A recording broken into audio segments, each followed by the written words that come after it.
Chapter 25 The Wrath of Amon Russ. The great cruiser which hung in the black sky opened fire on us. Blinding lasers were directed downward at the engine compartments and shield emitters, disabling them before the Zurak could raise defenses. I saw large bursts of light in the distance as other Zurak ships tried to translate in, being caught by the Void Aegis. Normally such devices needed the power of a star to activate, but outside was a human vessel. Indeed, both the newcomer and the Zurak ship were technically human vessels, and I found myself in the rarest position to witness a conflict between the former masters of the universe. Both ships, which wielded technology so powerful that it was considered magic, turned on each other.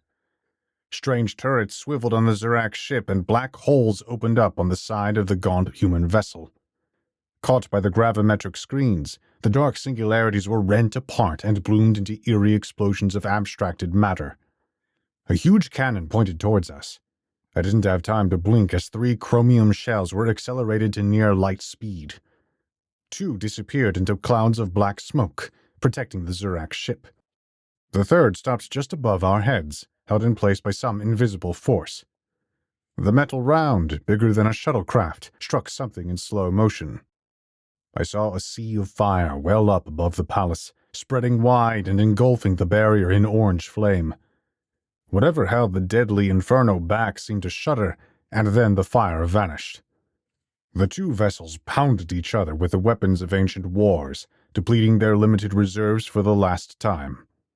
The Zurak fired waves of missile drones, equipped with antimatter charges, but these were no ordinary explosives, being guided by hyper-intelligent AI which could avoid the tightest of defense grids. I saw their yellow lights race toward the broken ship above, only to be caught by interstitial shields. The subspace ripples vaporized all the drones down to the molecule, their digital pilots silently screaming in rage even as they were snuffed out. I saw a great pulse of white light coalesce around the new ship. Gaining energy, it burst forward, enveloping and breaking against the Zurak ship. I don't think there were any names for this weapon in Galactic Basic. It was experimental and deployed only at the end of the 5th Aberrant War. The only phrases to properly describe what this weapon did were human, and those were forgotten. I saw cracks appear in the invisible barrier above, the hull frayed and disintegrated at the edges. Reality around me unwound, and for a brief second I saw a new void open up. It was a great expanse of white space, a new prison to last beyond the end of time. So that, even in that exotic future where the black holes finally flickered out, humanity's sin would be erased. The Zurak ship trembled, and suddenly we were back. But even as these weapons thundered uselessly on each other, the old ships were too tired to fight like they once did. A few of the Zurak drones slipped by the human vessel's defenses, engulfing the skeletal decks in explosions and rupturing the blown-apart ship further. Meanwhile, lasers carved into the Zurak ship, burrowing further and further each time. Slowly but surely, the weary juggernauts beat each other to a pulp, and I became convinced that the invisible barrier overhead would finally give, and I would welcome the empty vacuum. The Queen was busy on the throne, commanding the battle, but even through the holometric screens, I could see visible fear in her face. She was losing, and it was only a matter of time before this ship was blown apart. I didn't know who or what was attacking us, but I was grateful that this nightmare was coming to an end. Hugging a nearby wall, I sat down as the heavenly lights flowered overhead. I was glad someone would get their revenge on the Zurak, and I was glad that I would no longer suffer. And as reality crumbled overhead, I was all the gladder that the Queen's future would not come to pass. But as systems failed across the Zurak vessel, as defense and weapons systems slowly shut down, so too did the great plumes of destruction. They stopped suddenly. It was as if the object of the enemy wasn't our destruction, at least not without a face-to-face. Time and space contracted in that dark palace, and the thing in the carapace suit took its first steps on the Zurak vessel, brandishing an ignited Zero sword. I didn't feel relief seeing Amon Russ again. I didn't know how much of the man was even left. There was no humanity in his prickling red eyes, but I suppose there was little humanity in my crimson irises either. I huddled away, withdrawing into the darkness, not wanting him to see me again, not like this. He later told me he felt the same. The thing in the carapace suit glanced at my direction, surprised. Amon didn't expect to find me again. In fact, he had counted on my death, simply targeting the ship that had taken me, had taken the tracker put in my arm. I am sure the Zurak doctor had noticed it, but he had not bothered removing it yet. After all, there was no one with a ship advanced enough to find such a small signal in the howling noise of dark space, let alone contest the Zurak supremacy. But there was no time to contemplate these arrogant mistakes as the Queen stood from her throne, staring down her enemy, staring at the Zero Sword, which could sentence her to the outer darkness until the end of time. The thing in the carapace suit took a step forward, and the Zurak Queen shouted, "Wait!" Amon didn't listen, but before he could cross the distance, the Zurak Queen pointed to me and uttered a command. I cannot say what it was because I did not hear it, but the part of me they changed, the part they made like them, did. I was suddenly holding the scalpel again, pressed against my own neck. The carapace suit stopped. "Where did you get that ship? Who gave it to you?" The Zurak Queen asked, both seething with rage and terrified to the bone. The thing in the carapace suit remained silent, slowly raising the Zero Sword and pointing the blade at the Queen's neck. Her vexed expression was obvious even for me to see, but she suddenly calmed, nodding her head. "I see now. The armor you are wearing is old, so you have sacrificed even your ability to speak." The Queen uttered another command, presumably telling me to kill myself if Amon made another move. She took a step down from the throne on the moistened steps. "If you kill me, he dies. But seeing as you will not leave without a price, we can come to an agreement. In exchange, I want peace." The carapace suit tilted its head. The Zurak Queen could not help but shudder, even as she tried to remain confident in the face of death. "We have stolen your prize, and I regret that I am not in possession of most of the human embryos, but my allotment is 200. Take them all, and if you want more, you can settle with the other queens." I watched Amon Russ from the shadows, my heart falling in my chest. Something broke in me because I knew it was the reasonable decision. That was what Amon Russ must have wanted after all, to save humanity. That was why he had fought so hard, sacrificed so much. And I was happy that he might leave having won for himself what he set out to do. And truth be told, as for the child in the corner, the one holding a scalpel to his throat, I was no longer worth a thing. It was the Mansa calculation after all. 200 were worth far more than one, and even as I told myself this, it crushed me. It is a very human thing, the most human in fact, to desire to be priceless. I would have called it vain, if only I knew the word. But as I think now, there is something priceless in a life, and although we can weigh the days and years with numbers, this too is only a human calculation. But as for the moment, as for the child, I felt no hope. After all, what was I to Amon Russ? Nothing, I expected, because I felt so little for him. And if I had been worth something, surely not now. I had learned the galaxy was cruel, and since it was cruel, what could only follow was another tragedy, another betrayal. That was the way of things. Everything good that comes into your life is used to punish you later. Holding my head low, I waited for Amon's answer. The thing in the carapace suit was still for a long time. I did not know why, for the decision was obvious. And yet, as each second passed, the torment in my chest grew, and the Zurak Queen became more anxious. "Are you just going to stand there?" The Zurak Queen flashed a nervous grin. "What are you waiting for? You think we have tampered with the embryos? That we offer you a poisoned gift? I swear that we value those lives just as, no more than you do." I stared at Carapace's suit, still silent, still unmoving. I had no idea what was going through what was left of Amon's head. And indeed, not one thought of the embryos had run across his mind. His hesitation was whether I should live.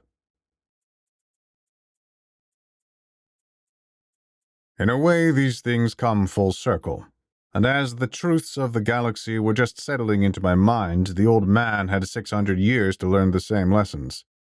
I have hidden from you time and again the true nature of Amon Russ. I did this so you can appreciate the perspective of the boy who had been raised by insects, staring at the thing in the carapace suit.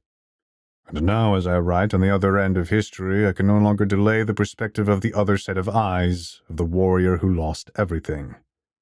It is true we lead cursed lives, and everything good that comes in them is used to break our hearts later. The aberrant Orotech didn't need to see the future to bind Amon to his fate. The words were written plain as day. Betrayal, death, and shame. Amon wasn't fighting the Dalphane or the Rodeshi or the Zurak. He was fighting the universe, the laws of reality itself. His war, as was mine, was against the prophecies that needed no oracles, all leading us to the same terrible end. When Amon discovered the child on the Mansa world, it wasn't an occasion of joy. Amon valued me, loved me, more than anything, and he was also counting the days the galaxy would tear me from him. Every moment on the Aphelion, he was measuring the time before this smallest hope became another ghost he would add to Cargo Bay 13. It is the most difficult question. How is a man supposed to fight against the galaxy, the universe? How is a man supposed to take up arms against the natural course of his life? Bringing me along on Leyrad's attempted assassination, leaving me to wander the refinery on Cositis. Everything he did was to dangle me against his own fate, taunting the galaxy to take me away, just the same it had stolen everything else from Amon. It is too easy to think this was cruelty on his part. But he was right, as were all the others, knowing some catastrophe was coming. Indeed, the galaxy snuck me away the one time he wasn't looking, when the wound would hurt him the most. And as the father he was, he had to prepare me for when I was to be alone again. As the two of us stood in that palace, every word of Orotech coming true, the thing in the carapace suit had a decision to make, whether he should save me now and suffer more later, or cut the threads of fate and end the tragedy there. As I write now, I shall let this first secret, that I have taken great pains to hide from you, to find its proper place. What was the thing in the carapace suit, hidden behind those prickling red eyes? It was an all-consuming hate, a malice which knew no bounds. It was not for a second directed towards me, but to the chains that had dragged us to this hell, that were destined to pull us apart in the end. Amon brandished the Zero sword, and he rushed the Zurak queen. The queen's head parted from her shoulders, and I felt the cold slice of steel on my own neck. I felt no warmth. The blood was ice even as it parted from my veins. I stumbled weak before the ground rushed up to meet me. I felt a soft impact as I stared above at the black sky and the broken ship which floated above. Shimmers in the air flickered around me as dozens of masked Zurak appeared. Wearing laughing masks carved with the vengeance of Terra, the warrior caste had finally appeared. Perhaps they had arrived a second too late to save their queen. Perhaps the queen had ordered them back, not wishing to antagonize Amon Russ. And perhaps they had been waiting for Amon to kill the queen, such the lights the Zurak are. Weapons pointed at the thing in the carapace suit and fired crimson beams of awful light. Amon was struck, and the armor finally gave way, melting and exposing the skin of a dead thing. I saw the familiar face of the Zurak doctor appear over me. Working quickly, he caught my blood with a chalice as it spilled out, and applying a clotting foam to my neck, the wound closed. A second later, my flesh was as it was, but before I could feel the relief of my life, the doctor rushed over to the portum carrying the chalice in his hands. Warriors fired around him, but the doctor paid them no attention, carrying the chalice as if it was the most sacred of relics. He began speaking words, chanting some strange song that even the Zurak part of me had trouble translating. I suddenly felt a horrible pit well up in my stomach, that should he finish whatever he was attempting to do, it could not be taken back.